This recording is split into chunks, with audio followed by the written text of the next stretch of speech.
Hello दोस्तों, स्वागत है आपका मैं एग्जाम हब यूट्यूब चैनल पे। तो आज के इस वीडियो में हम लोग डिस्कस करने वाले हैं जीके का जो है सार संग्रह जीके जीएस का, उसका पार्ट नंबर 4। इससे पहले जो 3 पार्ट अपलोड हो चुका है, अगर आप नहीं देखें तो उसको भी देख सकते हैं। प्लेलिस्ट में जाके खोजना, आपको मिल जाएगा। ओके, इसमें जो जीके जीएस के इंपॉर्टेंट सारे क्वेश्चन डिस्कस करेंगे। लगभग सारे चैप्टर जीके जीएस के जो सारे सब्जेक्ट हैं सबसे क्वेश्चन लेके आपको डिस्कस करेंगे। इसमें लगभग 100 प्लस वन लाइनर के फॉर्म में होगा, इस बात का आपको ध्यान रखना है। वन लाइनर के फॉर्म में होगा इसमें सारे क्वेश्चन। आपको रिवीजन के तौर पे देखना है, फटाफट आपको रिवीजन करना अच्छे से। सारे इंपॉर्टेंट क्वेश्चन हैं ताकि आपका रिवीजन जल्दी से जल्दी हो सके। तो अपकमिंग जितने भी एग्जाम है, एनटीपीसी वगैरह हो गया, एसएससी का हो गया, स्टेट पीसीएस एसआई, उसके लिए जो है बहुत ही यूजफुल होगा ये वीडियो। उम्मीद करते हैं इससे पहले जो 3 वीडियो अपलोड होगा उसको आप देख लिए होंगे। जरूर आप देखिए उसको, जरूर आपके एग्जाम में हेल्पफुल साबित करेगा। बहुत अच्छे लेवल के क्वेश्चन भी हैं, कुछ आसान क्वेश्चन भी हैं। सारे तरह के क्वेश्चन, सारे सब्जेक्ट लगभग कवर किए गए हैं। ओके, तो इस चैनल पे आप नए हैं तो सब्सक्राइब कर लीजिएगा और अपने दोस्तों के साथ जो ज़्यादा से ज़्यादा शेयर कर दीजिएगा। तो चलिए डिस्कस करते हैं, देखते हैं कौन कौन से इंपॉर्टेंट क्वेश्चन है आज के इस वीडियो में। लगभग 100 प्लस वन लाइनर क्वेश्चन मिलेंगे इसमें, ताकि आपको रिवीजन में आसान होगा। चलिए देखते हैं। पहला, हड़प्पा कालीन धौलावीरा स्थल जो है वह किस नदी के किनारे स्थित है? हड़प्पा कालीन जो है धौलावीरा स्थल जो है किस नदी के किनारे स्थित है? ये लूनी नदी के किनारे स्थित है। याद रखना आपको, लूनी नदी। इंपॉर्टेंट क्वेश्चन है सारे। बुद्ध त्रिपिटक में पिटक का क्या अर्थ है? बुद्ध त्रिपिटक जो है उसमें पिटक का क्या अर्थ है? तो इसका अर्थ है बुद्ध के कथन। जो भी कथन दिए गए हैं बुद्ध के, जो भी बोले गए हैं भगवान बुद्ध के द्वारा, उसके कथन को बोलते हैं हम लोग। पिटक का अर्थ होता है बुद्ध के कथन। ध्यान रखना, इंपॉर्टेंट है। गुप्त साम्राज्य में ऊपरी कर शब्द का प्रयोग किसके लिए होता था? तो ये होता था राज्य की कुल उपज में से 1/6 भाग राजा के अधिकार के लिए। क्या होता था? राज्य की कुल उपज के लिए जो है, राज्य की कुल उपज में से 1/6 भाग जो है राजा के अधिकार के लिए होता था। इसका प्रयोग ऊपरी कर शब्द का प्रयोग, इंपॉर्टेंट है, याद रखना है। किस राज्य में खोज मखली गोसाल द्वारा की गई थी? किस दर्शन की खोज जो है मखली गोसाल द्वारा की गई थी? तो ये आजीवक दर्शक का खोज जो है, आजीवक दर्शक का खोज जो है किसके द्वारा किया गया था? मखली गोसाल के द्वारा किया गया था। वेरी वेरी इंपॉर्टेंट क्वेश्चन है, पूछा गया है एग्जाम में कि आजीवक दर्शक का जो है ये प्रतिपादन कौन किया, खोज किया कौन किया इस दर्शन का? तो याद रखना आपको, मखली गोसाल। तमिलनाडु के तंजावुर जिला में कावेरी नदी के किनारे स्थित बृहदेश्वर मंदिर का निर्माण किसने करवाया था? कौन करवाया था बृहदेश्वर मंदिर का निर्माण, जो कि कहाँ पे स्थित है? तमिलनाडु के तंजावुर जिले में कावेरी नदी के किनारे है। तो ये राजा राज प्रथम चोला के द्वारा कराया गया था। इंपॉर्टेंट क्वेश्चन है। बृहदेश्वर मंदिर किसका निर्माण, बृहदेश्वर मंदिर का निर्माण किसने करवाया था? तो राजा राज प्रथम चोला। और साथ में ये भी आपको याद रखना है, कहाँ पे है ये? तंजावुर में है, तमिलनाडु के तंजावुर जिला में कावेरी नदी के किनारे स्थित है। वेरी वेरी इंपॉर्टेंट क्वेश्चन है। भागलपुर जो कि बिहार में है, इसके निकट जो विक्रमशिला विश्वविद्यालय को स्थापित करने का श्रेय किसे जाता है? तो यह जाता है धर्मपाल को। बहुत बार एग्जाम में क्वेश्चन पूछा गया है, विक्रमशिला विश्वविद्यालय का स्थापना किसने किया था? तो यह धर्मपाल के द्वारा किया गया था। ध्यान रखना, इंपॉर्टेंट है। नेक्स्ट, वह कौन सा प्रतिहार शासक था जिसकी प्रशंसा अरब विद्वानों ने की थी? तो नाम है मिहिर भोज। मिहिर भोज जो है वो प्रतिहार शासक था जिसका प्रशंसा जो है अरब विद्वानों के द्वारा भी किया गया था। याद रखना, प्रतिहार शासक मिहिर भोज। इब्राहिम लोदी के शासनकाल में किन 2 प्रदेशों ने अपनी स्वतंत्रता की घोषणा की? तो ये था बिहार और पंजाब। इब्राहिम लोदी के टाइम में जो है 2 प्रदेश जो थे वो अपनी स्वतंत्रता की घोषणा कर दी थी, बिहार और पंजाब। याद रखना, इंपॉर्टेंट है। 1707 ईस्वी में औरंगजेब का उत्तराधिकारी कौन बना? तो ये बना बहादुर शाह प्रथम उर्फ शाह आलम। बहादुर शाह प्रथम जो है ये औरंगजेब का उत्तराधिकारी बना 1707 ईस्वी में। ध्यान रखना, जिसको शाह आलम के नाम से भी जानते हैं। हैदराबाद राज्य की स्थापना किसने की थी? ये चिनकिलीज खां उर्फ निजाम उल मुल्क के द्वारा किया गया। क्या नाम है? हैदराबाद राज्य का स्थापना कौन किया? चिनकिलीज खान या उर्फ निजाम उल मुल्क ने किया था हैदराबाद राज्य की स्थापना। ध्यान रखना, इंपॉर्टेंट क्वेश्चन है। किस आंदोलन के दौरान जो है वंदे मातरम गायन के लिए राजद्रोह की सजा दी गई थी? तो ये स्वदेशी आंदोलन के दरमियान। स्वदेशी आंदोलन के दरमियान जो है वंदे मातरम के गाने के कारण जो है राजद्रोह की सजा दिया गया था। याद रखना आपको, स्वदेशी आंदोलन के दरमियान। सविनय अवज्ञा आंदोलन के दौरान जो है त्रिचिनपोली से वेदरनयम तक मार्च का नेतृत्व किसने किया था? सविनय अवज्ञा आंदोलन के दौरान जो है त्रिचिनीपोली से वेदरनयम तक जो है मार्च का नेतृत्व किसके द्वारा किया गया? तो ये सी राजगोपालाचारी के द्वारा किया गया था। याद रखना, इंपॉर्टेंट क्वेश्चन है। किसने ब्रिटिश आर्थिक नीति को औपनिवेशिक अर्थव्यवस्था कहा था? तो ये मदन मोहन मालवीय के द्वारा कहा गया था। याद रखना है, ब्रिटिश आर्थिक नीति को क्या कहा था? औपनिवेशिक अर्थव्यवस्था कहा था। कौन? मदन मोहन मालवीय। इंपॉर्टेंट क्वेश्चन है, ध्यान रखना है। पहली बार कांग्रेस का अधिवेशन में भारत का राष्ट्रीय गीत वंदे मातरम गाया गया था। कब? 1896 ईस्वी में। कब गाया गया था? 1896। याद रखना आपको, पहली बार कांग्रेस अधिवेशन में गाया गया था वंदे मातरम गीत जो है 1896 ईस्वी में। कौन पहला ब्रिटिश था जिसने भारतीय राष्ट्रीय कांग्रेस की अध्यक्षता की थी? तो ये था जॉर्ज यूल। याद रखना, इंपॉर्टेंट क्वेश्चन है, पूछा गया है कि कौन सा पहला ब्रिटिश व्यक्ति था जो कि भारतीय राष्ट्रीय कांग्रेस का, इंडियन नेशनल कांग्रेस का जो अध्यक्षता किया था। तो इसका नाम था जॉर्ज यूल। मुसलमानों के लिए पृथक निर्वाचन क्षेत्र या मंडल पर भारतीय राष्ट्रीय कांग्रेस और मुस्लिम लीग के बीच कौन सा समझौता हुआ था?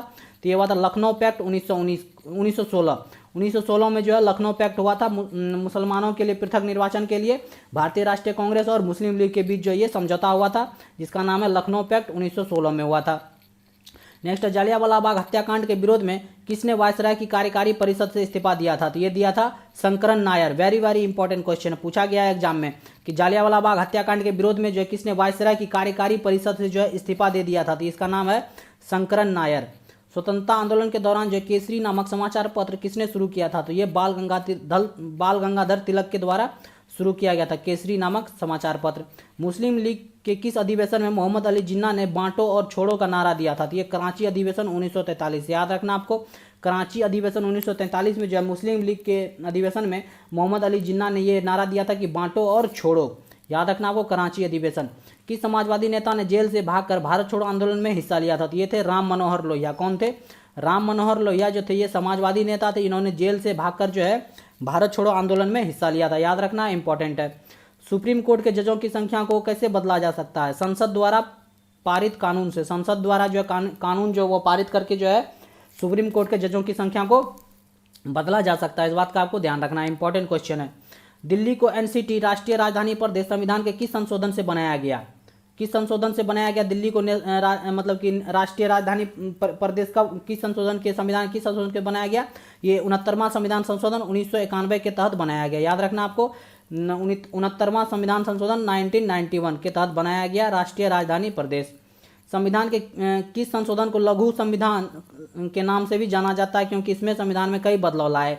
तो ये 42वां संविधान संशोधन जो कि 1976 में हुआ था। याद रखना, जिसको कि मिनी कॉन्स्टिट्यूशन लघु संविधान के रूप में भी जाना जाता है, 42वां संविधान संशोधन। भारत का संविधान भारत के सुप्रीम कोर्ट को केंद्र और राज्यों के बीच विवादों का निर्णय किस क्षेत्र के तहत देने का अधिकार देता है? इंपॉर्टेंट क्वेश्चन है, पूछा गया प्रीवियस ईयर्स में बहुत सारे एग्जाम में। याद रखना आपको, वास्तविक न्यायाधिकार क्या हो जाएगा? वास्तविक न्यायाधिकार के तहत जो है भारत के सुप्रीम कोर्ट को जो है केंद्र और राज्यों के बीच जो है विवादों का निर्णय करने का अधिकार देता है सुप्रीम कोर्ट को। चलिए नेक्स्ट क्वेश्चन पे चलते हैं। उपराष्ट्रपति को पदच्युत करने का प्रस्ताव किसमें पेश किया जाता है? ये केवल राज्यसभा में पेश किया जाता है। याद रखना आपको, राज्यसभा में। एक इलेक्ट्रॉनिक वोटिंग मशीन ईवीएम में अधिकतम कितने मत दर्ज किए जा सकते हैं? तो ये हो जाएगा 3840 मत। कितने? 3840 मत जो है वो दर्ज किए जा सकते हैं एक इलेक्ट्रॉनिक वोटिंग मशीन में, ईवीएम में। नेक्स्ट है, एक इलेक्ट्रॉनिक वोटिंग मशीन ईवीएम में अधिकतम कितने उम्मीदवारों के नाम शामिल किए जा सकते हैं? तो अधिकतम जो है ये 16 उम्मीदवारों के नाम शामिल किए जा सकते हैं। याद रखना आपको, 16 उम्मीदवार। इंपॉर्टेंट क्वेश्चन है। भारत में गार्जियन और पब्लिक पर्स किसे कहा जाता है? तो ये नियंत्रक एवं महालेखा परीक्षक को कहा जाता है, कैग को कहा जाता है, कंट्रोलर एंड ऑडिटर जनरल, जिसका जो है आर्टिकल 141 से लेके 151 तक होता है। तो जिसको क्या कहा जाता है? गार्जियन और पब्लिक पर्स कहा जाता है। याद रखना, इंपॉर्टेंट है। भारत के संविधान की उद्देशिका में कितने प्रकार के नियम की व्यवस्था दी गई है? तो 3 तरह के उद्देशिका में नियम की व्यवस्था दी गई है, सामाजिक, आर्थिक और राजनीतिक। कौन कौन से? सामाजिक, आर्थिक और राजनीतिक। याद रखना, इंपॉर्टेंट है। भारतीय न्यायिक व्यवस्था में जब जनहित याचिका को शामिल किया गया था उस समय के भारत के मुख्य न्यायाधीश कौन थे? वेरी वेरी इंपॉर्टेंट क्वेश्चन है ये। तो जब PIL जो है पब्लिक इंटरेस्ट लिटिगेशन जो है जनहित याचिका जब शामिल किया गया था न्यायिक व्यवस्था में, उस टाइम जो है भारत के मुख्य न्यायाधीश कौन थे? तो ये थे PN भगवती। कौन थे? याद रखना आपको, PN भगवती उस टाइम के मुख्य न्यायाधीश से। याद कर लेना, 1 से 2 बार वीडियो रिवाइज कीजिए ढंग से, आपको सारे इंपॉर्टेंट क्वेश्चन मिलेंगे कहीं ना कहीं इससे एग्जाम में। अपकमिंग जितने भी एग्जाम है उसमें जो आपको इससे क्वेश्चन जरूर देखने को मिलेंगे, इसलिए बार बार रिवाइज कीजिए GK GS, तो ही जाके आपको याद होगा। याद रखना आपको, इंपॉर्टेंट है ये क्वेश्चन। PN भगवती जब PIL जो है न्यायिक सेवा में ऐड किया गया था। साइलेंट वैली परियोजना किस राज्य से संबंधित है? ये केरल से संबंधित है। याद रखना आपको, केरल से संबंधित है silent valley. National bureau of plant genetic resources कहाँ स्थित है? इसका मुख्यालय तो यह नई दिल्ली में स्थित है। National bureau of plant genetic resources कहाँ स्थित है? नई दिल्ली में। शुक्ला फांटा वन्य जीव अभ्यारण्य स्थित है कहाँ पे? नेपाल में। इस तरह के क्वेश्चन जो है रेलवे के एग्जाम में पूछ लिए जाते हैं, SSC के एग्जाम में इस तरह के क्वेश्चन पूछ लिए जाते हैं। तो इसलिए आपको याद रखना है, जो भी फेमस है अपने पड़ोसी देश के वन्य जीव अभ्यारण्य, चाहे जो भी धरोहर स्थल वगैरह, उससे क्वेश्चन जो है पूछ लिए जाते हैं SSC और रेलवे के एग्जाम सब में। तो याद रखना आपको, शुक्ला फांटा वन्य जीव अभ्यारण्य जो है ये कहाँ पे स्थित है? ये नेपाल में स्थित है। इंपॉर्टेंट क्वेश्चन है, रिवाइज करना है आपको। किस देश को दुनिया में कार्बन निगेटिव देश के रूप में जाना जाता है? तो यह है भूटान को। भूटान को जो है देश में जो है कार्बन निगेटिव देश के रूप में जाना जाता है। ओके, इस बात का आपको ध्यान रखना है। भारत में केंद्रीय गंगा प्राधिकरण की स्थापना कब की गई थी? तो ये 1985 ईस्वी में। इंपॉर्टेंट क्वेश्चन है, पूछा गया है। भारत में जो है केंद्रीय गंगा प्राधिकरण की स्थापना कब की गई है? 1985। याद रखना आपको 1985। किसने सर्वप्रथम बायोडायवर्सिटी शब्द का प्रयोग किया गया था? यह भी इंपॉर्टेंट है। वॉल्टर जी रोसन। वॉल्टर जी रोसन के द्वारा जो है सर्वप्रथम जो है बायोडायवर्सिटी शब्द का प्रयोग किया गया था। इंपॉर्टेंट है, ध्यान रखना है। कौन सा जो है जंगल पृथ्वी ग्रह के फेफड़े के रूप में जाना जाता था? यह है अमेजन वर्षा वन। अमेजन वर्षा वन जो है ये पृथ्वी ग्रह के फेफड़े के रूप में जाना जाता है। यहाँ से जो है लगभग वर्ल्ड का जो है जितना भी ऑक्सीजन निर्माण होता है, लगभग 20 से 25% ऑक्सीजन जो है यहीं से निर्माण होता है, अमेजन वर्षा वन से। याद रखना आपको, इंपॉर्टेंट है। अंतर्राष्ट्रीय सौर गठबंधन का प्रथम शिखर सम्मेलन कहाँ हुआ था? अंतर्राष्ट्रीय सौर गठबंधन, इंटरनेशनल सोलर अलायंस, जो कि भारत और फ्रांस के सहयोग से स्थापित किया गया था, तो इसका जो प्रथम शिखर सम्मेलन कहाँ हुआ था? तो ये नई दिल्ली में हुआ था। याद रखना आपको, नई दिल्ली। नेक्स्ट है, यूनेस्को द्वारा मेन एंड बायोस्फीयर प्रोग्राम, जिसको एमएबी की शुरुआत जो एमएबी बोलते हैं, इसकी शुरुआत कब की गई थी? मेन एंड बायोस्फीयर प्रोग्राम जो है ये कब शुरू किया गया था यूनेस्को द्वारा? ये 1971 ईस्वी में। इसमें याद रखना इंपॉर्टेंट है, 1971 ईस्वी में, वेरी वेरी इंपॉर्टेंट है। भारत में पारिस्थितिकी असंतुलन का प्रमुख कारण क्या है? यह है वन उन्मूलन। वन के उन्मूलन के कारण जो है पारिस्थितिकी असंतुलन है भारत में। 90 ईस्ट रिज नामक जलमग्न ज्वालामुखी कटक किस महासागर में स्थित है? 90 ईस्ट रिज इंपॉर्टेंट है। 90 ईस्ट रिज नामक जलमग्न ज्वालामुखी कहाँ पे स्थित है, कौन से महासागर में? ये हिंद महासागर में स्थित है। याद रखना आपको, हिंद महासागर। नदियों के किसके मुहाने पर पक्षी के पंजे की आकृति वाला डेल्टा बनता है? कौन से नदी के मुहाने पर जो है पक्षी के पंजे की जैसी आकृति वाला डेल्टा बनता है? मिसिसिपी नदी। याद रखना आपको, मिसिसिपी नदी। अफ्रीका के पेम्बा और जंजीबार द्वीप जो है किसकी खेती और निर्यात के लिए जाने जाते हैं? इंपॉर्टेंट है, पूछा गया है। पेम्बा और जंजीबार द्वीप जो है किसकी खेती और निर्यात के लिए जाना जाता है? ये लौंग की खेती के लिए जाना जाता है और निर्यात के लिए जाना जाता है। अफ्रीका के पेम्बा और जंजीबार द्वीप इंपॉर्टेंट है, याद रखना है। नेक्स्ट है, समरकंद नामक स्थान मध्य एशिया में कहाँ पर स्थित है? ये उज्बेकिस्तान में स्थित है। कहाँ पे? उज्बेकिस्तान में। कौन सी नहर दक्षिण जर्मनी में आंतरिक जलमार्ग के रूप में प्रयोग की जाती है? कौन सी नहर जो है दक्षिण जर्मनी में आंतरिक जलमार्ग के रूप में प्रयोग की जाती थी? लुडविग्स नहर। याद रखना आपको, लुडविग्स नहर जो है ये जर्मनी में है और ये आंतरिक जलमार्ग के रूप में प्रयोग की जाती है। केप अग्लुहास किन दो महासागरों को अलग करता है? तो ये हिंद महासागर और अटलांटिक महासागर को अलग करता है, केप अग्लुहास। याद रखना है, इंपॉर्टेंट है। ग्लेशियर से पिघलने, वाष्पीकरण, हिमस्खलन के कारण बर्फ कम होने को क्या कहा जाता था? इसको अपक्षरण कहा जाता है। क्या कहा जाता है? अपक्षरण। भारचुक्की जलप्रपात जो है भारत के किस राज्य में स्थित है? इंपॉर्टेंट है। भारचुक्की जलप्रपात ये कर्नाटक राज्य में स्थित है। याद रखना आपको, कर्नाटक राज्य। भारचुक्की जलप्रपात। संकोच नदी किन दो राज्यों के बीच की सीमा बनाती है? इंपॉर्टेंट क्वेश्चन है, पूछा गया है। ये असम और अरुणाचल प्रदेश के बीच में जो है सीमा बनाती है संकोच नदी। याद रखना आपको, संकोच असम और अरुणाचल प्रदेश। भारत का सबसे बड़ा सोयाबीन उत्पादक राज्य कौन सा? ये तो है मध्य प्रदेश। भारत द्वारा सबसे ज्यादा निर्यात किया जाने वाला कृषि पदार्थ क्या है? यह है बासमती चावल। भारत जो है सबसे ज्यादा निर्यात करने वाला, भारत में सबसे ज्यादा कृषि पदार्थ कौन सा है? तो यह है बासमती चावल। याद रखना आपको, बासमती चावल। मुद्रास्फीति की दर गिरने का निहितार्थ है, यह कीमतें पहले की तुलना में अधिक धीमे से बढ़ रही है। मेक इन इंडिया योजना किस वर्ष शुरू की गई थी? ये 14 सितंबर 2014। याद रखना, अपकमिंग एग्जाम में जो पूछा जा सकता है, क्योंकि जो है मेक इन इंडिया के तहत जो है बहुत सारे कंपनी एस्टेब्लिश्ड हो रहे हैं, उसके तहत जो है प्रोडक्शन जो है मैन्युफैक्चरिंग जो है वो इंडिया में हो रहा है, तो इसलिए पूछा जा सकता है मेक इन इंडिया योजना जो किस वर्ष शुरुआत की गई थी? तो 25 सितंबर 2014। याद रखना आपको, 25 सितंबर 2014। नेक्स्ट, राष्ट्रीय केसर मिशन किसकी उपयोजना के रूप में लॉन्च किया गया था? तो राष्ट्रीय कृषि विकास योजना के अंतर्गत जो है राष्ट्रीय केसर मिशन जो है ये लॉन्च किया गया था। मजदूरी संहिता किस दिनांक को अधिसूचित की गई थी? ये 8 अगस्त 2019 को अधिसूचित किया गया मजदूरी संहिता। भारत में कमोडिटी एक्सचेंजों का विनियमन कौन करता है? तो ये करता है भारतीय प्रतिभूतियां और विनिमय बोर्ड, जिसको सेबी बोलते हैं। क्या नाम है? सेबी, जो है भारत में कमोडिटी एक्सचेंज को विनियमन करता है। किस वर्ष भारतीय स्टेट बैंक का राष्ट्रीयकरण किया गया था? तो ये 2 जून 1956 को। याद रखना, इंपॉर्टेंट क्वेश्चन है, पूछा गया है। भारतीय स्टेट बैंक का राष्ट्रीयकरण कब किया गया? 2 जून 1956 को। मुद्रा की पूर्ति यथावत रहने पर यदि मुद्रा की मांग में वृद्धि होती है तो क्या होता है? तो ब्याज की दर में क्या हो जाएगा? वृद्धि हो जाएगी। क्या हो जाएगा? ब्याज के दर में वृद्धि हो जाएगी। नरसिम्हन समिति का संबंध है ये बैंकिंग संरचना सुधार से। वेरी वेरी इंपॉर्टेंट क्वेश्चन, ये सारे इकोनॉमिक्स के क्वेश्चन है जो कि आपको याद रखने हैं। नरसिम्हन समिति का संबंध किससे है? ये बैंकिंग संरचना सुधार से। नेक्स्ट है राष्ट्रीय भूमि अभिलेख आधुनिकीकरण कार्यक्रम प्रारंभ किया गया था, तो वर्ष 2008 में प्रारंभ किया गया था, याद रखना है। किसी द्रव के कणों द्वारा अनुसरण किया गया पथ क्या कहलाता है, तो यह प्रवाह रेखा कहलाता है। जब दाब को स्थिर रखा जाता है तब गैस के आयतन पर क्या प्रभाव पड़ता है, तो गैस का आयतन क्या होता है, बढ़ जाता है। याद रखना आपको, गैस का आयतन जो ये बढ़ जाता है। वह ऊर्जा जो दो या अधिक निकायों या एक निकाय या इसके वातावरण के बीच तापांतरण के कारण स्थानांतरित होती है, क्या कहलाता है, ये ऊष्मा कहलाता है। ऐसी गति जिसकी कुछ निश्चित समय अंतरालों के पश्चात पुनरावृत्ति होती है उसे क्या करती है, तो आवर्त गति कहलाती है। वह क्या कहलाती है, आवर्त गति कहलाती है, कि जिसमें कुछ निश्चित अंतराल के बाद जो वह पुनः जो है पुनरावृत्ति होने लग जाए गति, तो उसको आवर्त गति कहते हैं। शरीर की कोशिकाएं, जिसमें शरीर की किसी भी प्रकार की कोशिकाओं में विभाजन तथा विशिष्टीकरण की क्षमता है, जो कभी गंभीर बीमारियों का शोध का केंद्र बिंदु, उसमें उन्हें क्या कहते हैं, तो उन्हें स्टेम कोशिका कहते हैं। क्या कहते हैं, स्टेम कोशिका। सुनहरा चावल में प्रचुरता होती है, गोल्डन राइस में किस चीज़ का प्रचुरता होता है, तो ये विटामिन ए का प्रचुरता होता है। एमीमियोसेंटियसिस एक तारीख है जो बताता है भ्रूण के लिंग को बताता है। क्या बताता है, भ्रूण के लिंग को बताता है। ये दो अथवा अधिक पदार्थों का समांगी मिश्रण क्या कहलाता है, तो ये विलयन कहलाता है। विलयन वह घटक है जिसकी वही भौतिक अवस्था होती है जो विलयन की कहलाती थी, वो विलायक होता है। क्या होता है, विलायक। नेक्स्ट है किसकी उपस्थिति के कारण पीतल का रंग जो हवा में फीका पड़ जाता था, ये हाइड्रोजन सल्फाइड, याद रखना है। जलवायु परिवर्तन पर संयुक्त राष्ट्र सम्मेलन का COP21 आयोजित हुआ था, तो ये पेरिस में हुआ था। जलवायु परिवर्तन और भारत राष्ट्रीय कार्य योजना कब लोकप्रिय हुआ, तो ये 2008 ईस्वी में, याद रखना है। परवाल विरंजन में सर्वाधिक महत्वपूर्ण कारक है वैश्विक ऊष्मन, याद रखना इंपॉर्टेंट है।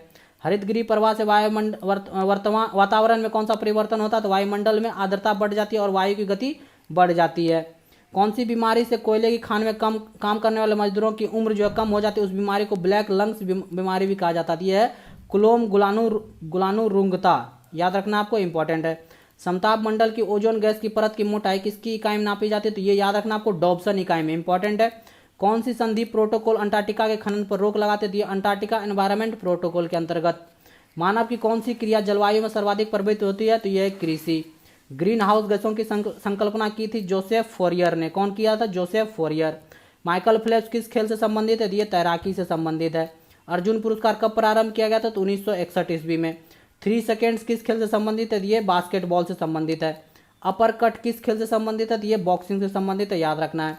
पोलो में प्रत्येक पक्ष में खिलाड़ियों की संख्या कितनी होती है, तो ये 4 होती है। पोल वॉल्ट का बादशाह किसे कहा जाता है, तो ये सरगई बुबका को कहा जाता है। पहली बार राष्ट्रमंडल खेलों का आयोजन जो है ये कब किया गया था, तो ये 1930 ईस्वी में किया गया था। किस देश ने सबसे अधिक बार फुटबॉल विश्व कप जीता, तो ये ब्राजील ने जीता है।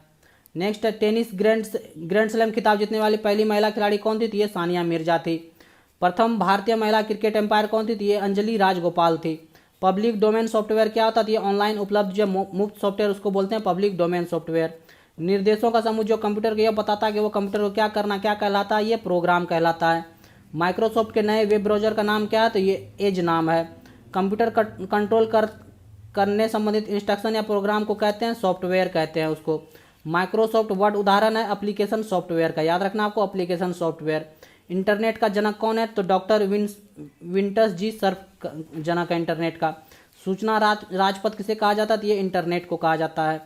शब्द, आवाज़, इमेज और ऐसे कार्य जो अनुदित करना जिसके सिस्टम यूनिट प्रोसेस करके प्रारूप को समझ सकते हैं, किस रूप में जाना जाता है, तो इनपुट डिवाइस के रूप में जाना जाता है। भारत में सर्वप्रथम चेन्नई में प्रकट होने वाला प्रथम वायसराय कौन था, तो ये सी ब्रेन था। भारत में बने प्रथम कंप्यूटर का नाम क्या था, तो ये सिद्धार्थ था, याद रखना सिद्धार्थ। रंगराजन समिति का गठन किस लिए किया गया था, तो ये बैंकिंग सुधार के लिए किया गया था। रेशम उत्पादन में भारत का विश्व में कौन सा स्थान है, तो ये द्वितीय स्थान है विश्व में भारत का रेशम उत्पादन में। मटर्स में मार्स रोग का क्या कारण है, तो ये मैग्नीज की कमी के कारण होता है। भारत के विभाजन से संबंधित माउंटबेटन योजना की सरकारी तौर पर घोषणा कब की गई थी, ये 3 जून 1947 को, इंपॉर्टेंट है, याद रखना है। भारत में प्रथम विद्युत इंजन का निर्माण कब प्रारंभ हुआ, तो 1971 ईस्वी में, याद रखना 1971 ईस्वी इंपॉर्टेंट है। देश में कृषि के अंतर्गत किस तरह के उर्वरकों का सर्वाधिक उपयोग होता है, तो ये नाइट्रोजन का होता है। विजयनगर साम्राज्य का कौन सा स्थल गलीचा जो निर्माण के लिए प्रसिद्ध था, तो ये कालीकट था। कौन सा, कालीकट। भारतीय रेल नेटवर्क विश्व का कौन सा नेटवर्क है, तो ये 4था नंबर का सबसे बड़ा रेल नेटवर्क है। आलू के चिप्स के पैकेट को प्लस करने के लिए किस गैस का उपयोग किया जाता है, तो ये नाइट्रोजन गैस भरा जाता है चिप्स के पैकेट वगैरह में। संसदीय शासन प्रणाली में वास्तविक कार्यपालिका की शक्ति किसके पास होती है, तो ये प्रधानमंत्री के पास होती है, याद रखना इंपॉर्टेंट क्वेश्चन है। तो ये थे जीके जीएस सार संग्रह के पार्ट 4 के सारे इंपॉर्टेंट क्वेश्चन, लगभग 100 प्लस जो है इंपॉर्टेंट वन लाइनर क्वेश्चन थे। इससे जो है बहुत सारे क्वेश्चन अपकमिंग एग्जाम में आपको देखने को मिलेंगे। जो बार बार इसलिए इस वीडियो को रिवाइज कीजिए और अपने दोस्तों के साथ जो ज़्यादा से ज़्यादा शेयर किया कीजिए। ओके, तो कैसा लगा ये वीडियो हमें कमेंट करके जरूर बताइएगा। यदि अच्छा लगा तो लाइक कर दीजिएगा और अपने दोस्तों के साथ जो ज़्यादा से ज़्यादा शेयर कर दीजिएगा। यदि आप चैनल पर नए हैं तो सब्सक्राइब कर लीजिएगा। तो देखते रहिए my exam hub YouTube channel. मिलते हैं नेक्स्ट वीडियो में। Thank you for watching.